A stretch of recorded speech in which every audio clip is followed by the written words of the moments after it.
up, YouTube? So, in this video, I'm going to be taking a look at Noah Igbinoghene. I am going to be taking a look at all of our rookies from last year who actually got significant playing time. So, like Jason Strobridge, I might not do anything for because he didn't really play much. But the ones that got some kind of significant playing time, I do want to go ahead and take a look at them, see what they did well, what they could improve on, and stuff like that. And he didn't play the majority of the season, really, because Byron Jones and Xavier Howard are amazing, and Nick Needham was our nickel corner. So he really only came in on dime packages, but he did get a significant role in the first Bills game, the Jaguars game, and the Seahawks game. That is because Byron Jones was hurt. I pulled up his game log so I could see exactly where he came back on, because I couldn't remember for sure which game he came back on. Apparently it was the 49ers. So that's pretty much where we're going to be looking at film from. Now, obviously, he did bad against the Bills because we kept doing man coverage. We weren't getting pass rush. And they put him on, Diggs, his first NFL start. And they kept killing him with crossing routes. So it just kind of is what it is there. But that is pretty much what we're going to be looking at is film from those games. So he is number 23 on film here, but as you can see, he has changed to number 9 now. So keep that in mind going into the season. Let's go. Give him a little bit of space. As you can see, we're starting off with the Seahawks game. I like starting off with his most recent game. And like I said, he does have some snaps here and there throughout the season, but I like having these large chunks of playing time to work with. It's a cover 3 situation. Okay, nothing to evaluate there. Right here. I'm sorry, that's X. He's up here.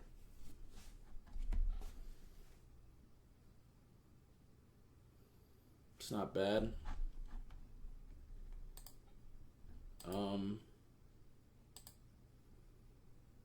Definitely gave up that comeback route, but that's designed to beat, man.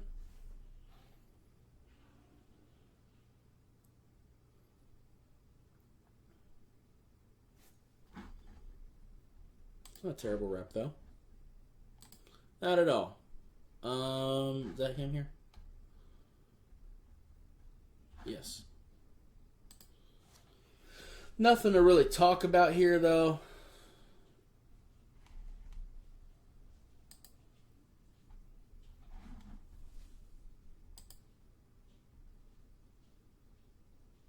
Up here.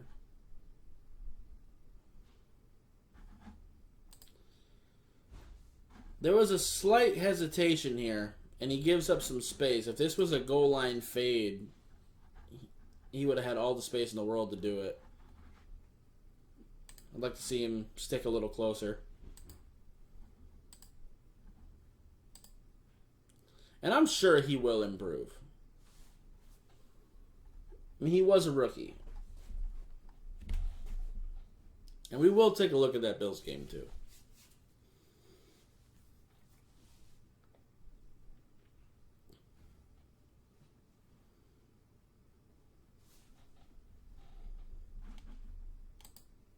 Okay.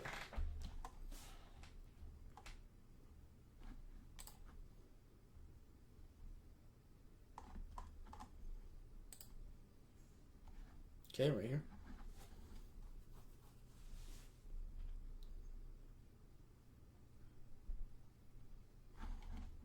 Looks pretty good there. We got zone here, though.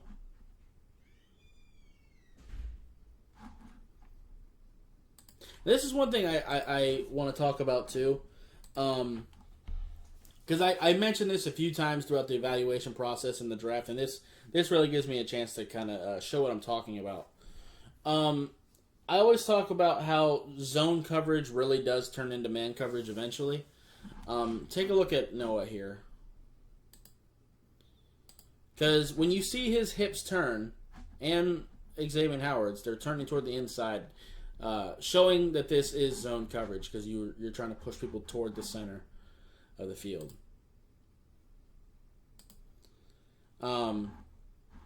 Plus X is running here without anybody with him. But, I mean, if you look at this, there's no safety help. There's no one to help Noah here. So, if Russell were to throw this ball, it still ends up being man coverage, even though it's zone. If you know what I mean. Like, if he throws it, it still comes down to one man against another man.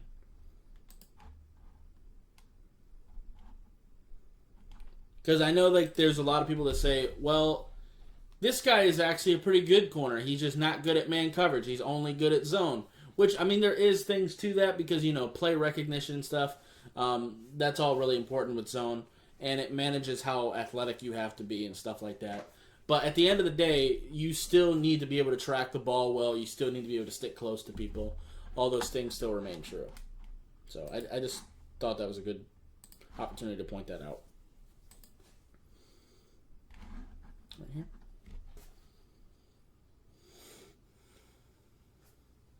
Nothing to really evaluate. That's why I don't like watching DBs sometimes. Right here.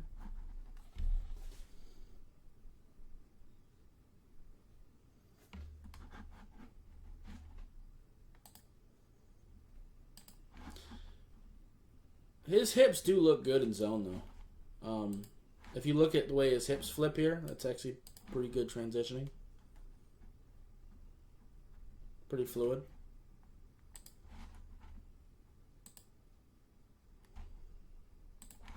Right here.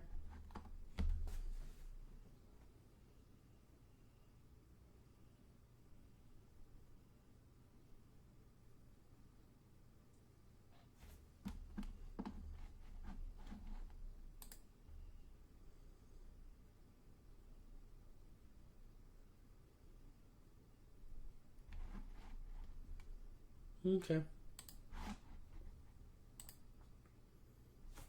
Nothing to really evaluate there. At least not on his part.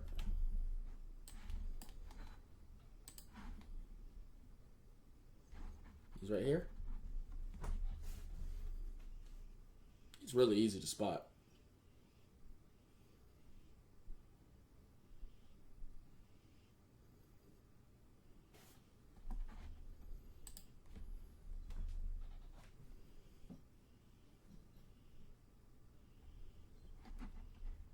Okay.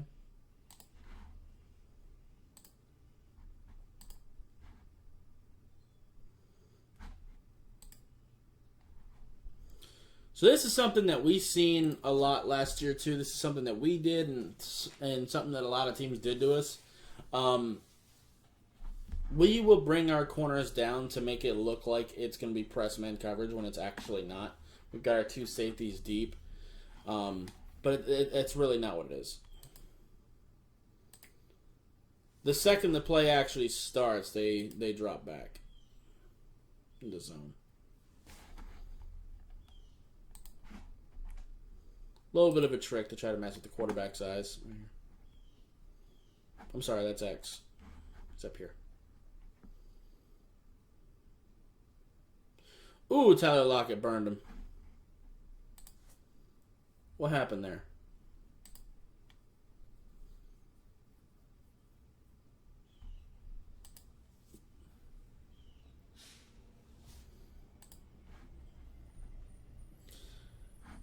He has some wasted movement right here with that little shuffle. At this point, you kind of got to flip your hips and go. As you let Tyler Lockett get ahead of you, and that's bad for business. He has some wasted movement, for sure. Right here. Especially in man. He looks fine in zone.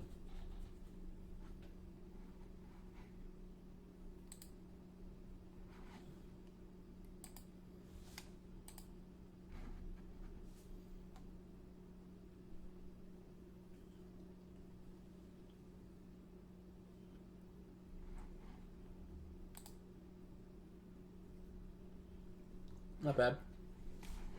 I would have liked to see him break on this a little bit quicker. Read Russell's eyes and kind of get to the receiver a little quicker. I know it wasn't his zone, but even still, right here. this looks like actual man. Yeah.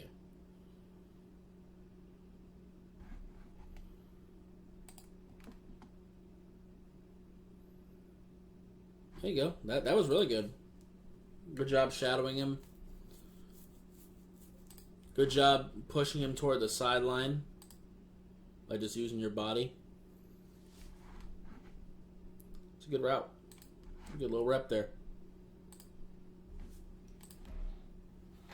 I'm not mad at that.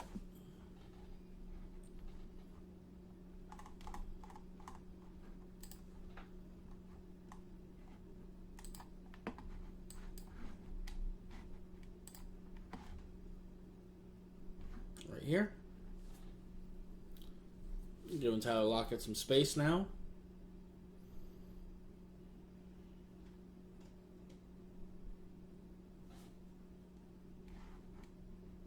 Nothing to evaluate on his part.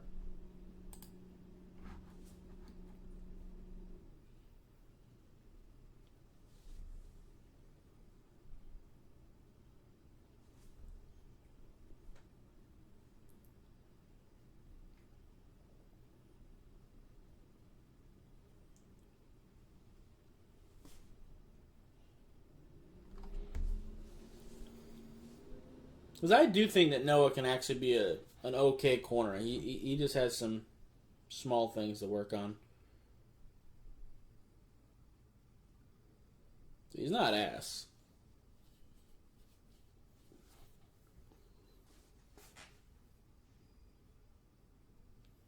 Not by any means.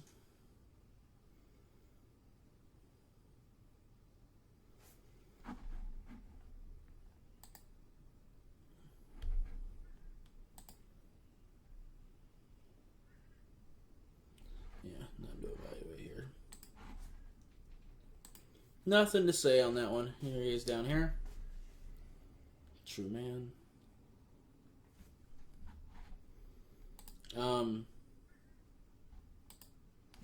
He also seems to be a little bit grabby too. He sometimes gets away with it. I think it's because he is a little bit insecure about his coverage skills, so he is a little bit grabby.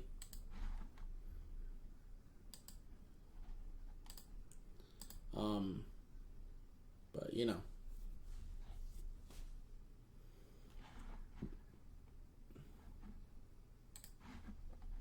Nothing to say there.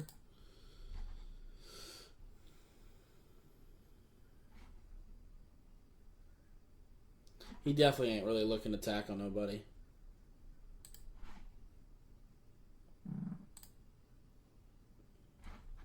Up here. Probably switch to a different game soon. Yeah, let's go ahead and let's go to the Jaguars game. We played really well as a whole this game.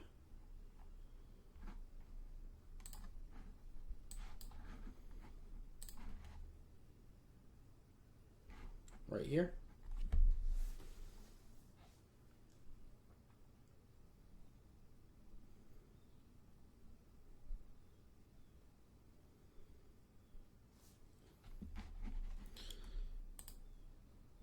He doesn't seem to have as much wasted movement when it comes to zone.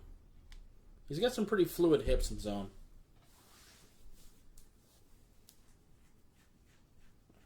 Just sometimes in man coverage, he kind of gets caught up.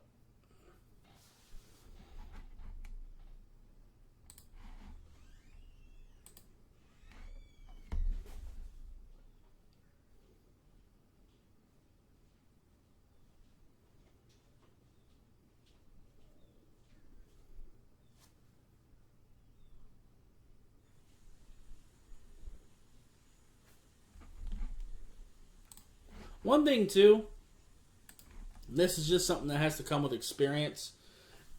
He needs to realize what he needs to do per the matchup he's up against. Like, that little bit of a hesitation against a slower receiver isn't really that big of a deal. In fact, sometimes it can be a good thing so you can actually see what's going on. But against someone like a Tyler Lockett, who is an absolute burner, you can't give up that hesitation because they'll kill you. If you even think they're going deep, you kind of have to act like it. Right here.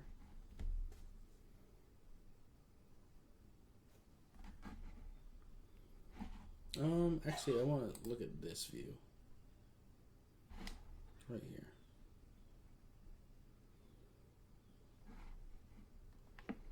It's not bad there. He seems to be better when the play is in front of him.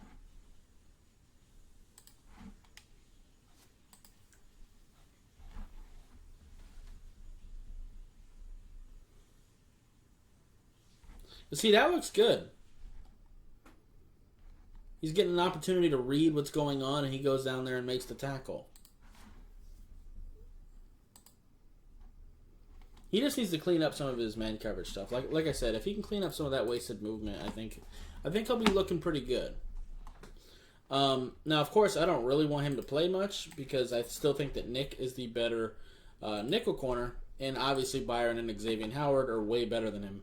So, whoops, he's right down here.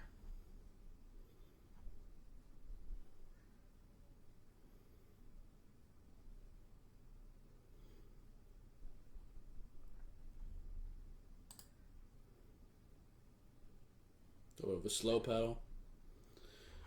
See what I mean, though? He's just not really interested in trying to make this tackle. Like, he clearly sees the handoff here, but he is not trying to make his way over there to try to help, which I'm not surprised. You see a lot of corners do this, but it is something to note.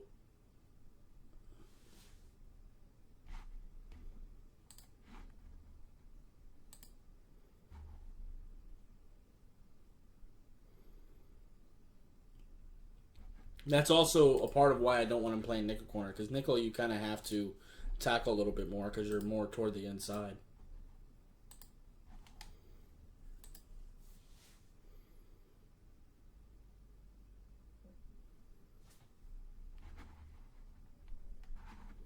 Another example right here. He sees Minshew starting to scramble. He ain't really trying to make his way over there.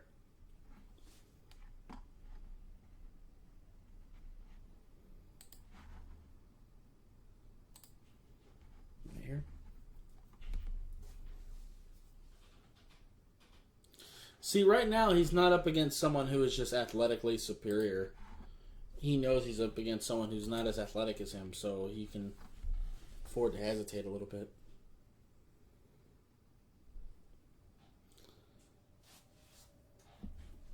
See, he will tackle if something is like coming right his way, but he's not going to go out of his way to try to make a tackle.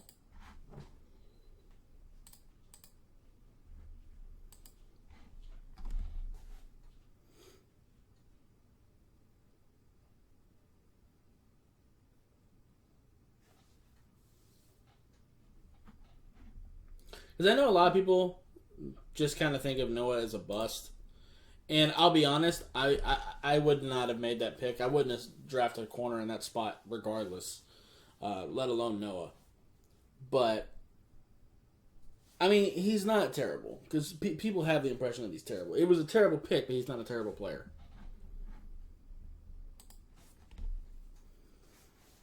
We just had so many other needs.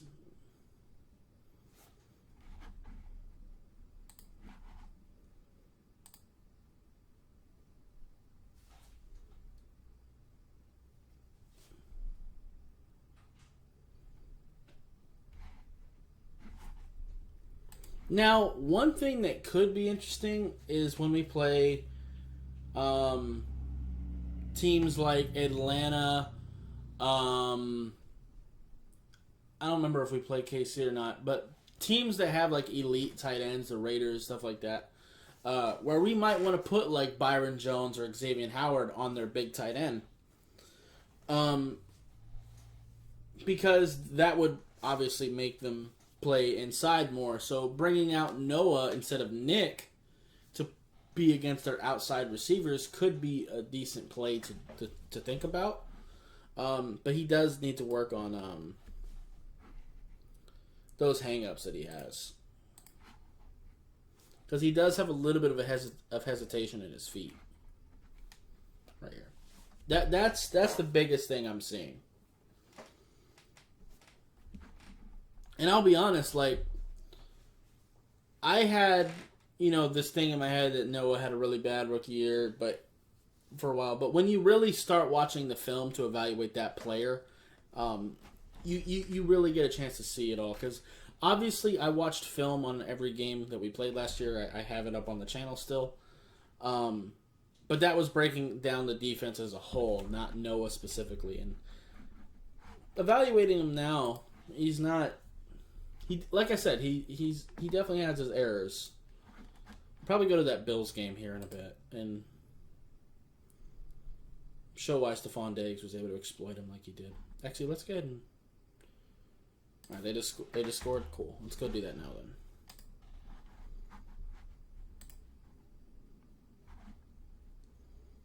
This wasn't entirely his fault. This is also sort of the coaching staff's fault. Mostly the play calling. Right here. So we've got man coverage with a single high safety. We're not really disguising it.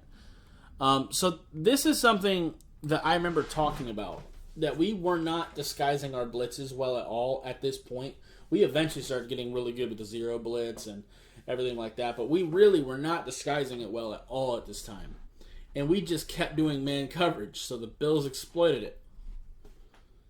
This is a run here, but right here.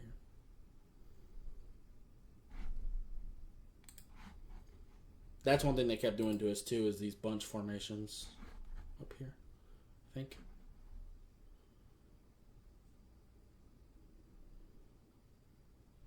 Was I wrong?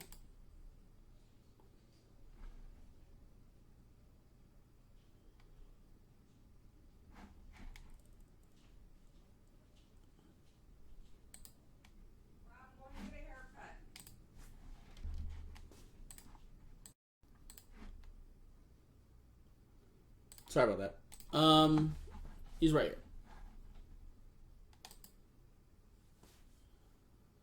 I think. That's X.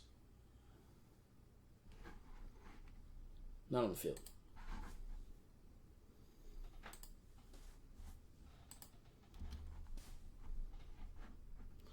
Okay. Let's go to this drive then. Right here.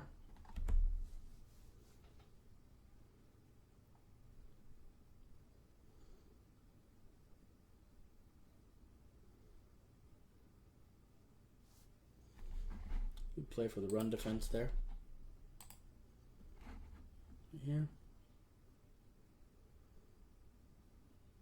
So this is what they kept beating us with.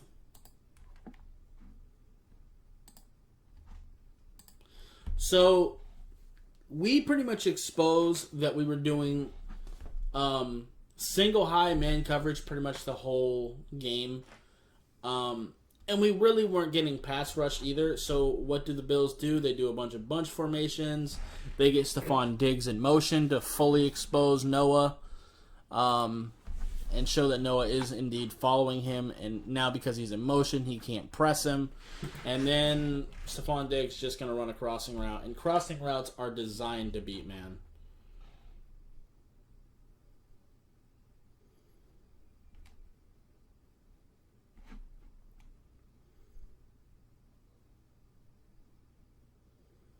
It's just a bad situation.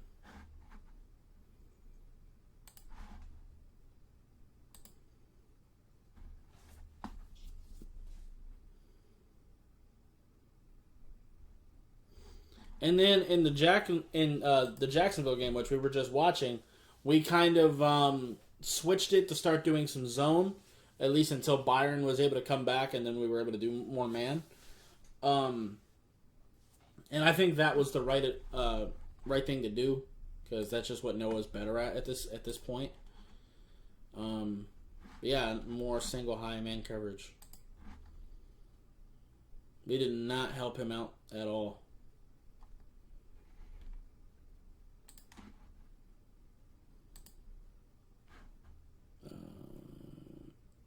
Right here. My apologies.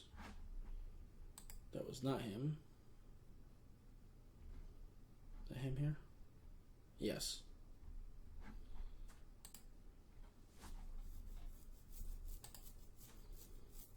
So this is again him kind of getting beat because of his feet. So he, I think, is nervous about Stephon Diggs, so he's trying to guess where he's going to go. And because of that, Stephon Diggs is able to easily get this on him. But again, these types of routes, actually, he actually recovered really well. That was actually pretty good by Noah. But those types of routes are designed to beat man coverage, and if you're not getting pressure, you're dead in the water, especially against good receivers. Good rep there.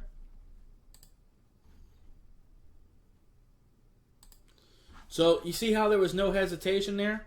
The second they take off, Noah just shadows him, and then he pushes him to the sideline as well, so that there's no room for Josh Allen to throw this ball. It's a good rep.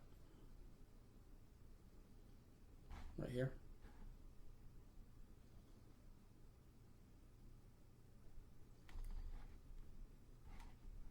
No, I should really talk about there.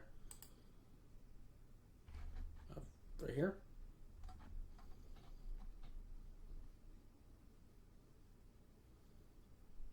Crossing routes.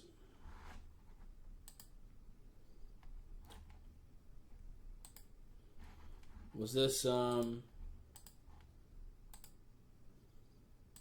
yeah, more single high man,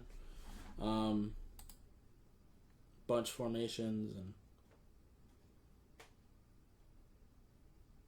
they pretty much kept exploiting it the same exact way. He ends up making him run into Jamal Perry there.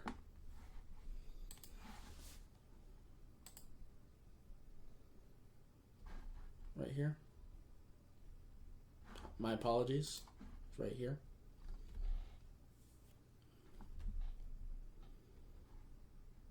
It's not bad by Noah. You need to tackle better, though. This is good play design. Getting Cole Beasley in the way there. But definitely he needs to work on his tackling as well. Because he definitely overshot that.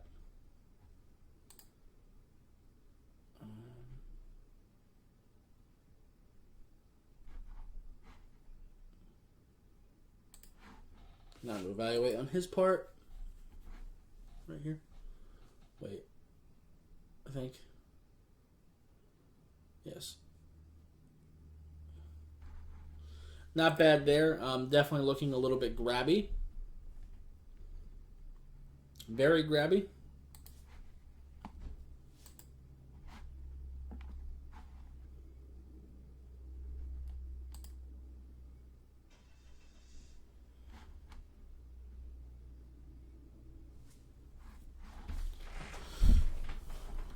That is something I'd like to see him work on too. But that'll come with confidence in his coverage, as him not being so grabby.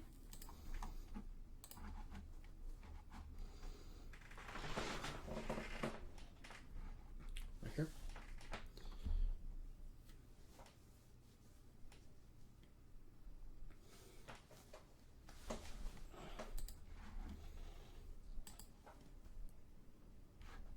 Right here.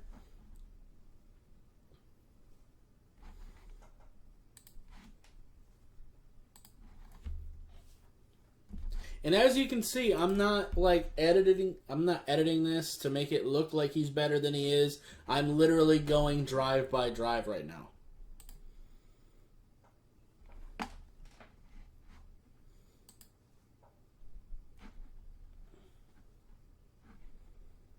And I'm not saying he's amazing, because he's clearly not. He definitely has his issues, but some people are talking about him like he's like absolute dog shit, and he's not. The pick was bad, but he himself is not bad. Right here.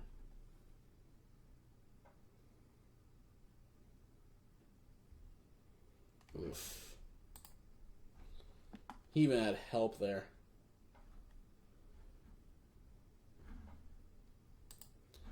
What happened there, Noah?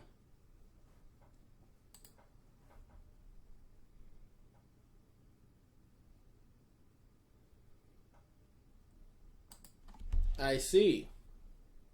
It looked like he was guessing that he was going to come inside. Or maybe he thought that this here from Kyle was going to be a little bit more effective. And it wasn't. Then he had to try to recover and he just couldn't. Let's see.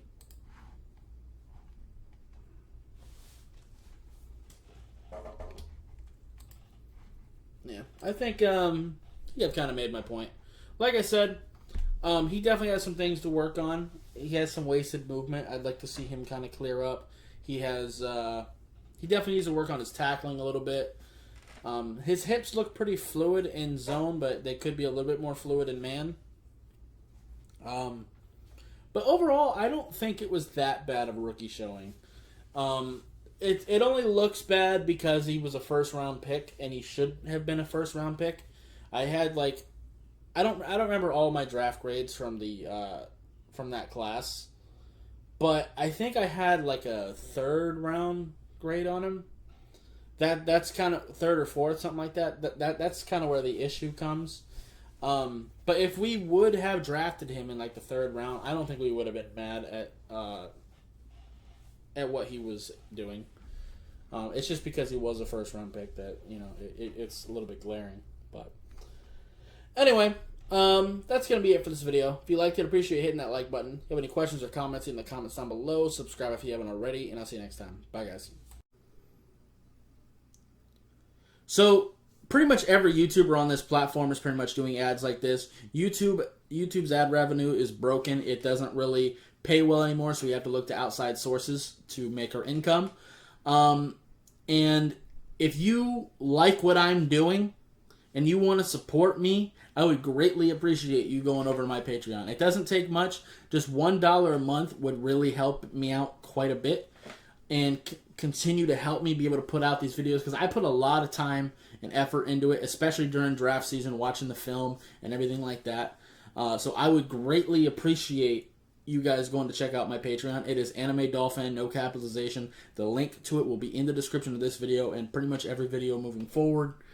So yeah, if you want to help support me, that'd be greatly appreciated. There's multiple different tiers. It's all explained well on my Patreon account.